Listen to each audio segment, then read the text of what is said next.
মানে আমার লাইফটাকে হেল করে দিয়েছিল বাংলাদেশ পুলিশ। যখন বলতে পারি আমার 41 বছর বয়স, তখন আমার ভেতরে যে স্যাটিসফ্যাকশনটা হয়, যারা স্বৈরাচারের পক্ষের শক্তি তাদের তাদের তাদের কাছে তো আমি খুবই বিরক্তিকর। পুলিশের ভেতরে একটা আমূল পরিবর্তন আনা দরকার আছে, বাংলাদেশ শান্তি শৃঙ্খলা বাহিনীর ভেতরে একটা আমূল পরিবর্তন আনা দরকার আছে। সেটা কবে আনা সম্ভব হবে আমি জানি না, বাট আমূল একটা পরিবর্তন আনতে হবে। কারণ তাদের ভেতরের শৃঙ্খলা বা তাদের নীতি সব কিছুই প্রশ্নবিদ্ধ সব সময়। সো ওই জায়গা থেকে তাদেরকে আসলে সরে আসতে হবে। এখন তো পুলিশের প্রতি এক ধরনের সহানুভূতি তৈরি হয়েছে। একটা সময় আমি খুবই ক্ষিপ্ত ছিলাম, খুবই বিরক্ত ছিলাম। মানে আমার লাইফটাকে হেল করে দিয়েছিল বাংলাদেশ পুলিশ। নারীদের হ্যারাস করা হচ্ছে, বিভিন্ন ভাস্কর্য ভেঙে দেওয়া হচ্ছে, 32 নম্বর ভেঙে দেওয়া হয়েছে। এসব ক্ষেত্রে আমি তাদের ভূমিকা আসলে সেরকম উল্লেখযোগ্য দেখি নাই। সো আমার কাছে মনে হয় যে একটা বিশাল পরিবর্তন আনা দরকার বাংলাদেশের শান্তি শৃঙ্খলা রক্ষাকারী বাহিনীর। ক্ষতটা সবচেয়ে বাজে ক্ষত, যেই ক্ষতটা আমাকে বাংলাদেশ পুলিশ দিয়েছে।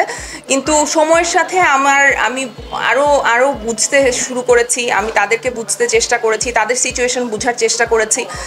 এবং যখন আমি এই ক্যারেক্টারটা করেছি তখন আমার ডেফিনেটলি পুলিশের প্রতি এক ধরনের সহানুভূতি তৈরি হয়েছে। এখন ধরেন যারা স্বৈরাচারের পক্ষের শক্তি তাদের কাছে তো আমি খুবই বিরক্তিকর। আবার ধরেন আমি যাদেরকে বলছি যে আমি এই ধরনের মানুষদের পছন্দ করি না, তাদের কাছেও আমি বিরক্তিকর। সো তাদের কাজই হচ্ছে ডেডিকেটেডলি আমাকে খারাপ বলা। সো তাদের খারাপ বলাতে আমার কিচ্ছু আসে যায় না। বিশ্বাস করেন ভাই, আমাকে অনেকে বলে যে কমেন্ট বক্স অফ করে দাও। আমি বলি নো, কেন অফ করব? এটা ওরা ওদের মানে জাত চিনাচ্ছে, এখানে তো আমার কিছু না। ওদের জাত ওরা চিনাচ্ছে, ওরা কেমন মানুষ। সো ওদের নিয়ে আমার টেনশন করার কিছু নেই। আমাকে প্রচুর মানুষ ভালোবাসে, আমি রাস্তাঘাটে একদম সাধারণ মানুষের মতো চলাচল করি। আপনি যখন বলতে পারি আমার 41 বছর বয়স, তখন আমার ভেতরে যে স্যাটিসফ্যাকশনটা হয়, এটা আমাকে আরো সুন্দর করে, এটা আমি বিশ্বাস করি। সো আমি যেই বয়সে, সেই বয়সটাকে আমি মেনে নিতে পারি। আর কিছুটা তো আসলে চেষ্টা করি। যেমন মাঝখানে আমি মুটিয়ে গিয়েছিলাম, প্রায় 17 কেজি ওজন গেইন করেছিলাম বিষণ্ণতার কারণে।